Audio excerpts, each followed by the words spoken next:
Hello and welcome to the next topic, with starring J. Brandenberg, where he's going to talk about the new Mars synthesis and recent Mars data. Okay. Very good. I'm going to be talking about the new Mars synthesis and recent Mars data. Recent Mars data being all the rover and orbiter data and even telescopic data we've been collecting in the last 10 to 15 years that have really advanced our understanding of Mars. But the data is there, but unless you look at it with the proper open-mindedness, I don't think it really helps you. So, today I'll be talking about hypothesis versus synthesis, mediocrity, a term I don't like to bandy about. It's necessary. Present Mars synthesis, and then I'll be talking about the sediments, channels of Mars, Mars persistent greenhouse novels, estimates of Mars surface ages, the new Mars synthesis, and also apparently may have been a catastrophe in recent geologic time on Mars. Hypothesis versus synthesis comes from the idea that a hypothesis is, science advancing by increments, which it must. Sometimes science has to advance by baby steps. You have to isolate one question, and then using one or two sources of data, find the answer to that question, test the hypothesis. Example, why was Mars red? I heard all sorts of outlandish ideas when I was younger. We were waiting for the Mars landing. They said that Mars was carbon suboxide was one of them, which is a red plastic. They confirmed that was one idea. Finally, it just turned out to be dirt, red dirt, just like on Earth.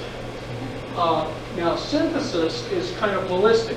We're looking, instead of at the trees, we're looking at the forest. We're trying to get a kind of overall take on something. We use many sources of data. In our case, we have our meteorites, we have the lander data, we have the rover data, we have the orbiter data, we even have to include telescopic data.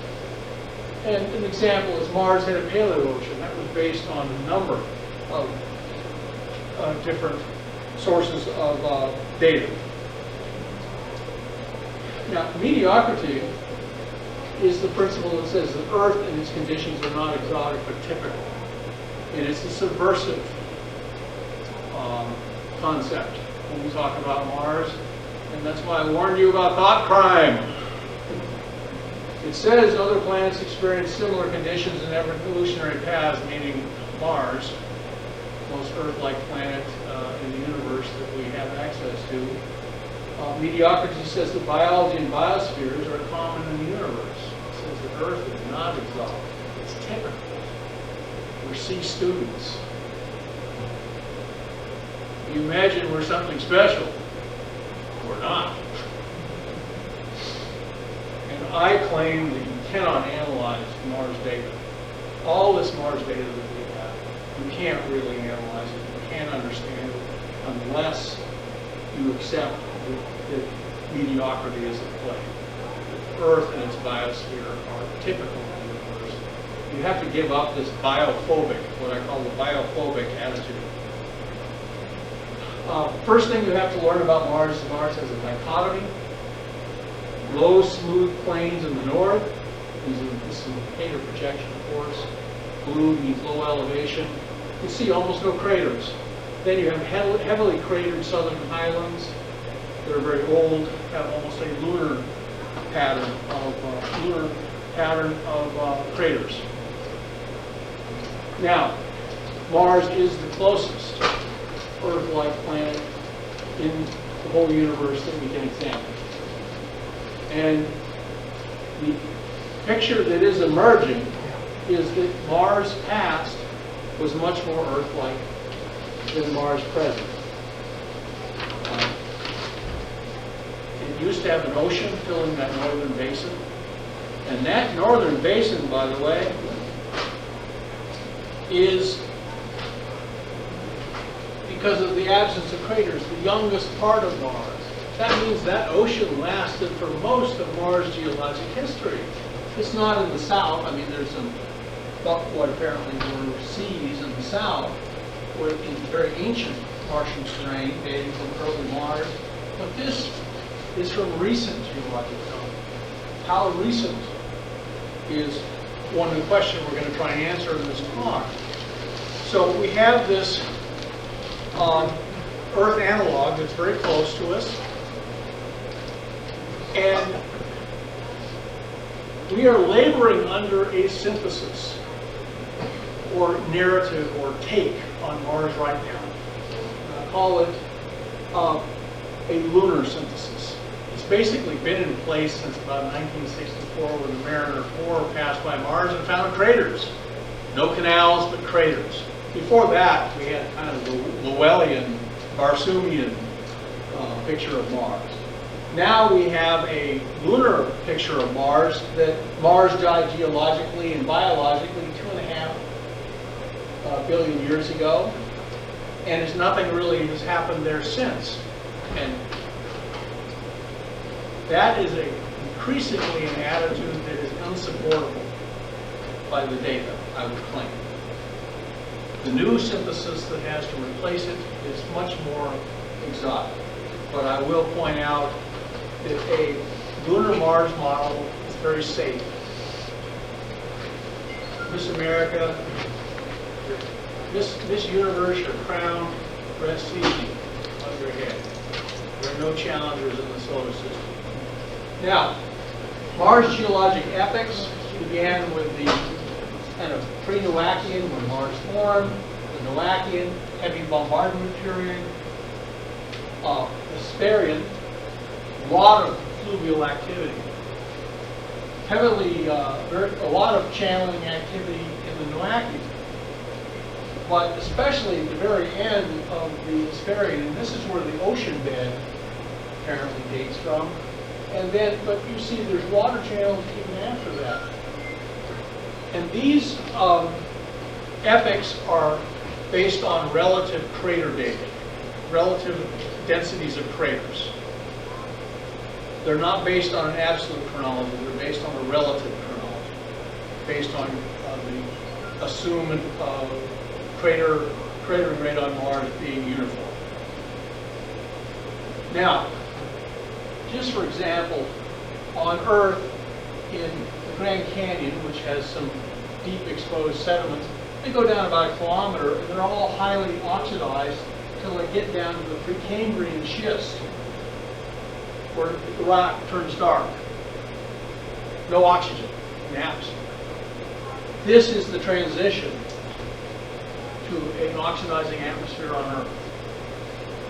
And we can see that in the Grand Canyon. On Mars,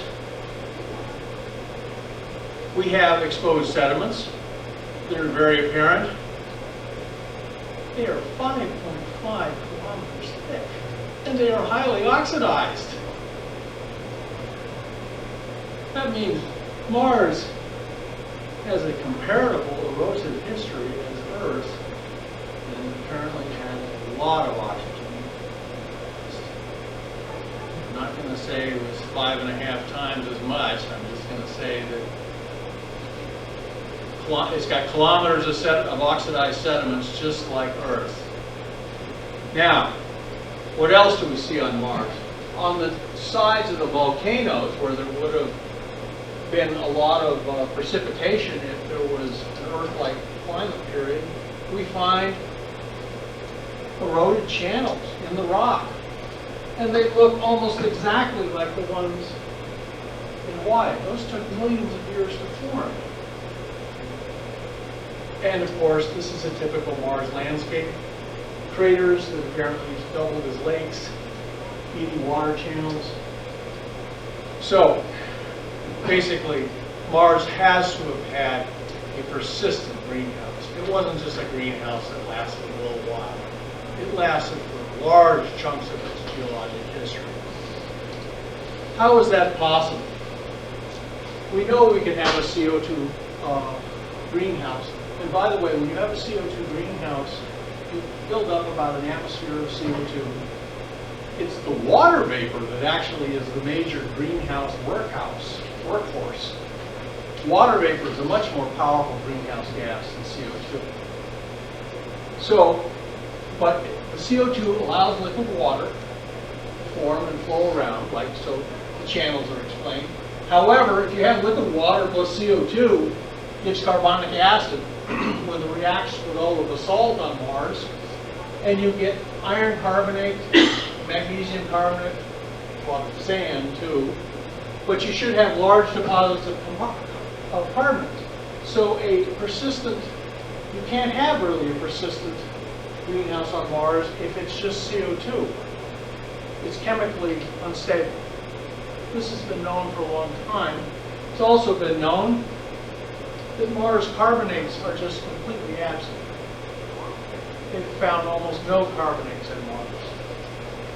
However, if you add oxygen to the CO2 greenhouse, it changes everything dramatically. The oxygen is far more reactive than the CO2. You can't have stable carbonates in the presence of oxygen. The oxygen attacks the iron carbonate, which is a ferrous, in the ferrous +2 state, turns it into hematite and releases the CO2 back into the atmosphere. So all of the CO2 gets recycled if you have oxygen. Not only that, you get an ozone layer that blocks UV and allows for abundant light. It turns out limestone is the only stable carbonate you can have. That's, I mean, chalk, limestone, marble. These are all common building materials, but it turns out you can't have any other stable. If you put iron carbonate out there, it rusts, it turns bright red, turns into hematite, releases the CO2. So, Mars is red. Turns out the Earth is red too. This is the Sahara. Both are covered with hematite. Now, where did all the oxygen to do this stable greenhouse come from? Well, you have UV, you have water vapor. It always gets sloshed. The UV photolyzes, and it turns out about 100 nanometers, you start photolyzing water. But the problem is when you do that, you release a lot of atomic oxygen, which floats up to the top of the atmosphere. And guess where atomic oxygen has its big absorption line? At 100 nanometers. It stops it. It chokes off all of the photolysis. So photolysis is self-limiting. On the other hand, photosynthesis is not self-limiting. It's self-feeding. It makes oxygen, but oxygen does not block visible light, which is what photosynthesis works on. Photosynthesis is self-feeding, can give exponential growth. That's where you can get enormous amounts of oxygen. What do we see on Mars?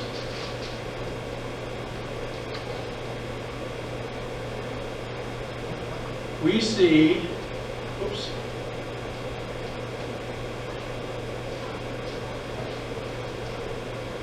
enormous amounts of oxygen.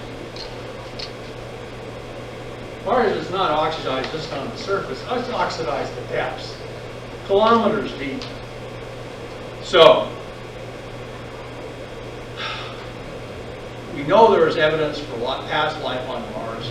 Apparently, photosynthesis got loose on Mars, and that's how you had a stable greenhouse on Mars. So, how long in geologic time did such a greenhouse persist? The water channels span all of Mars' geologic history. The ocean bed is the youngest, on the youngest part of Mars. Most of Mars' geologic history is apparently dominated by this stable greenhouse. Apparently it was a Martian diet. How do you translate that into an absolute chronology as opposed to a relative chronology?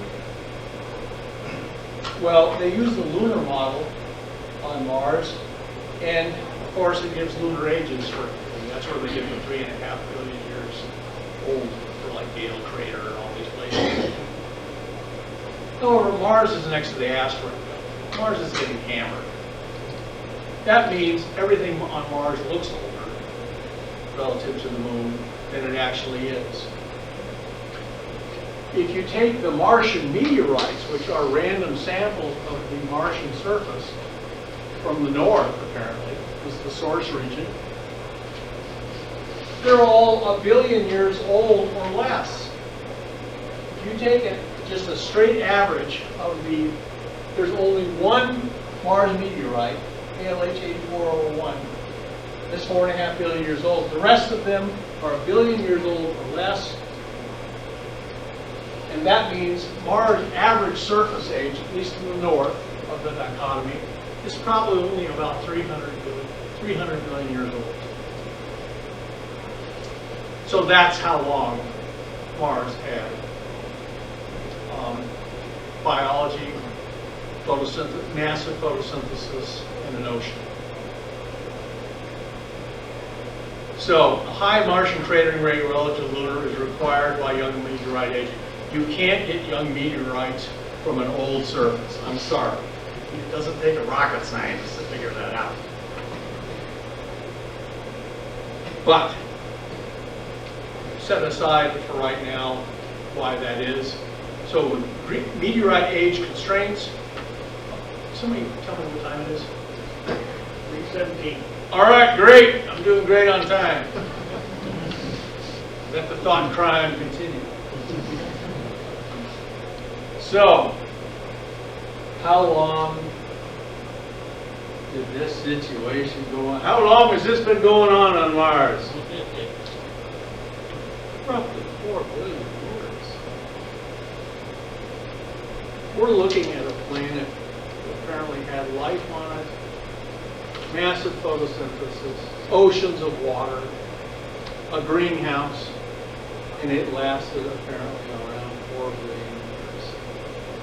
That's a lot, hell of a lot different than what they say. I'm sorry. That's very different from lunar Mars synthesis. Now, what happened? That's what Mars used to look like, apparently. And now it looks different. Apparently Mars was also the site of a catastrophe of some sort. What sort of catastrophe? Well, Mars did suffer a very large impact late in its geologic time.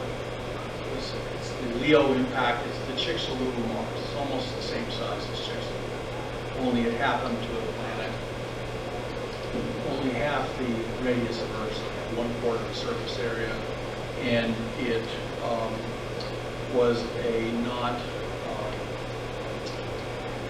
planet that only got half of the sun. So Mars was kind of running on the edge, and then this impact occurred. Just to show you where the Leo impact was.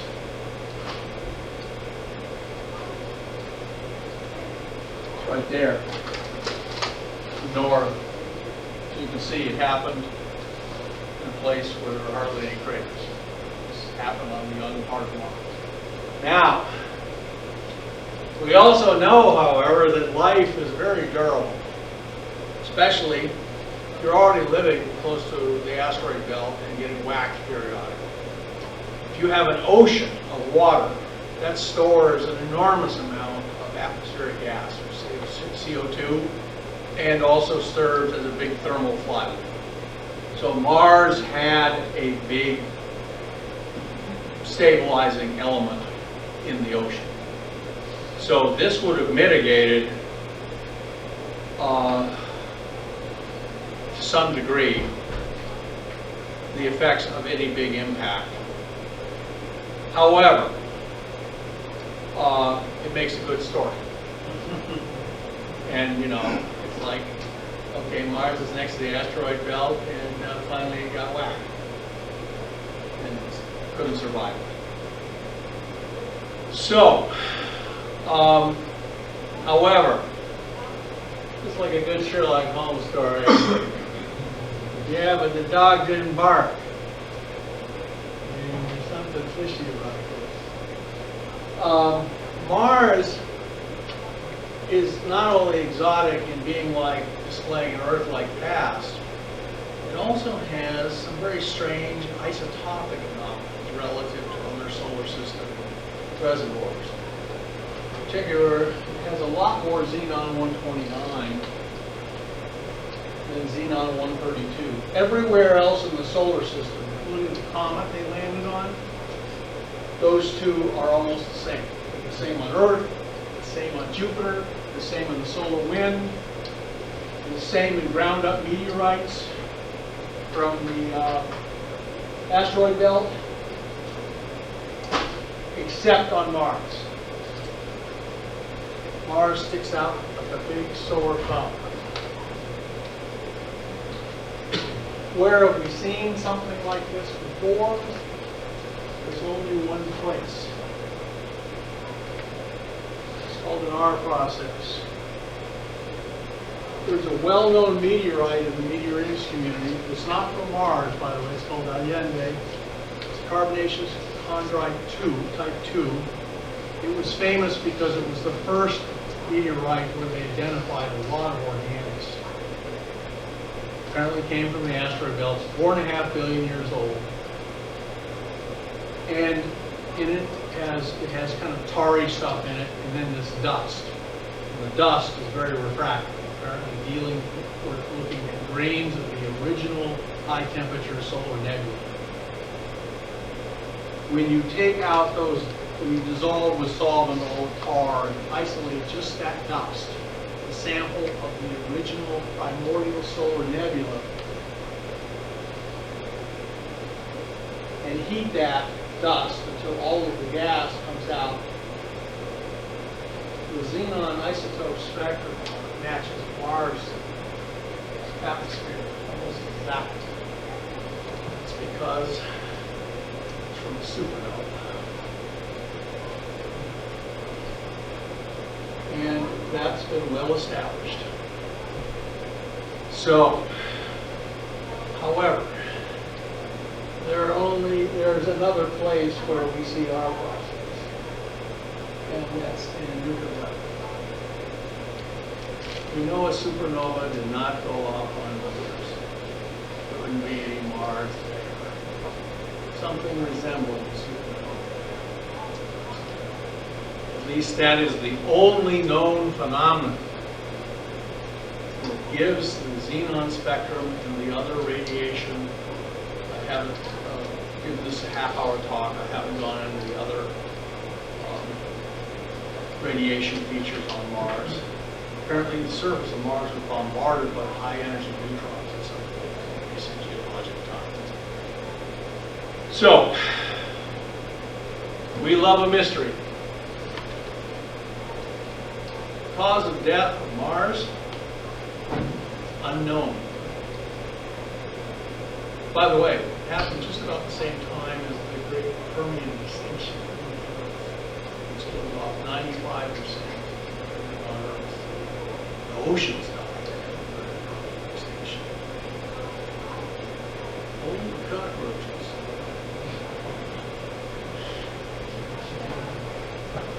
You should ask them. What happened? What went under deep hypnosis? You can get him to talk about stable life, past life. Anyway, summary. There are water channels over wide ages and, of course, an ocean bed. That means we had to have had a stable greenhouse, not just a flash in the pan greenhouse. The only way to get a stable greenhouse we know of and explain what we see on Mars is it had to have a massive amount of oxygen. The only way to get a massive amount of oxygen is the same way we get it on Earth, photosynthesis. Photolysis is self-limiting. Photosynthesis, though, goes explosively. So we had to have a biosphere on Mars. And Apparently, we had a stable Martian dial for a long, long time, billions of years, and then we had some catastrophe. I just add this at the bottom. Not a safe concept. Mull on. It says strange things have happened in the solar system. And planets like Earth have been reduced to Mars. Apparently, the universe is fully capable of doing that. So, that's all I have for right now. Any questions? Yes? Well, I assume you're proposing that a supernova killed off Mars. No, I'm not proposing that. Because it would have killed off everything else in the solar system. Yeah, that's right. It would have destroyed. You can't have a supernova on Mars. But the xenon from this R process matches Mars' atmosphere. And it's funny, no one will talk about it either. No one. They don't talk about it. Even though the Allende meteorite from old Mexico is a famous meteorite, well known. It's one of these things where when they landed on Mars and took the samples of the Mars atmosphere, saw that big spike in Xenon 129, a bunch of guys looked around the table at each other, and then somebody said, well, is there any comments? No. Yes? How high do you estimate the probability that southern highlands are from an extra-Martian event, like a cloud of asteroids hitting? Oh, well, Mars is next to the asteroid belt. It would have been far more prone to catastrophe than even this planet. You know, we know that bad things happen here, the Chicxulub impact. Something caused the Permian extinction and we don't even know what it is. I was referring to because the southern island is a complete hemisphere. You take a look at the globe. I know, it looks like 50-50. I know. I don't understand it. I've heard the discussions, but I don't believe the models myself. I think Mars when Mars was forming early, it suffered a big impact, and that's what made the northern lower part. That's just my own thought. That formed early in Mars history, just like when the moon formed from the Earth. We have the continents, and then we have the ocean basins. I think a similar process happened. Yes. It seems like the whole premise here was based on photolysis not being able to produce enough oxygen. Well, you can come up with a model where it does, but the problem is it makes atomic oxygen. The thermosphere of the Earth is full of atomic oxygen. It's much lighter than water vapor and everything else in the atmosphere. It tends to collect on the top. And it blocks 100 nanometer UV. We don't have a lot of photolysis on Earth because of the atomic oxygen layer. Also have 3 or 4 billion years for this process to Sure. produce oxygen. Well, but I mean the photolysis, you've seen the layers in Gale Crater. They're 5 kilometers thick and they're all heavily oxidized. That's thicker much thicker than the deposits of oxidized layers we find on Earth. Now, you can always come up with a way. You've got UV, you've got water vapor. You can always come up with it. But if you look at how much UV there is versus how much visible light there is, if nature wanted to make a lot of oxygen, it would use photosynthesis, not photolysis. I'm just saying, there's a lot more potential oxygen in photosynthesis than there is in photolysis. You're arguing that all of it can come from photolysis? I don't know. I'm not even saying photolysis can be ruled out, but I'm saying that photosynthesis has much greater potential to create large amounts of oxygen, simply because it's not self-limited. It makes oxygen, and oxygen is transparent to visible light, which is what drives photolysis, which, on the other hand, on photosynthesis, but on the other hand, photolysis makes atomic oxygen, which blocks photolysis. So it would have to go in spurts. And in the meantime, if you start running out of oxygen on the Martian atmosphere, this carbonic acid starts combining with the salt, and you get bicarbonate deposits. So you would be constantly running up against the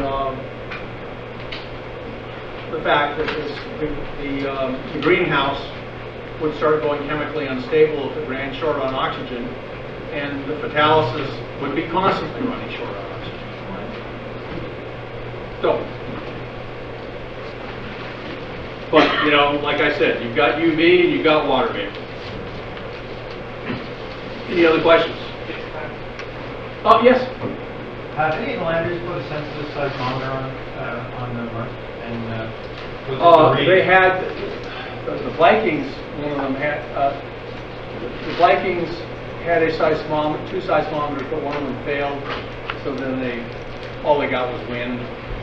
You know, wind and shifting sand dunes and stuff like that. So.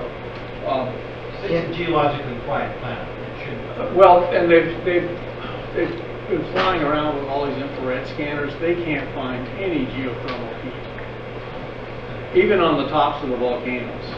Yeah, I was actually thinking more of just any impacts that it may be reporting, because there's not a lot of background noise on the planet. Oh, I'm sure once they set up some seismometers, they'll be measuring. I mean, if the rovers are driving around and finding nickel iron meteorites. I mean, how often does that happen on Earth? It shows that Mars is getting a pretty frequent bombardment from the asteroid belt. I mean, Mars doesn't just sit at the edge of the asteroid belt. It basically defines the edge of the asteroid. It is constantly intercepting.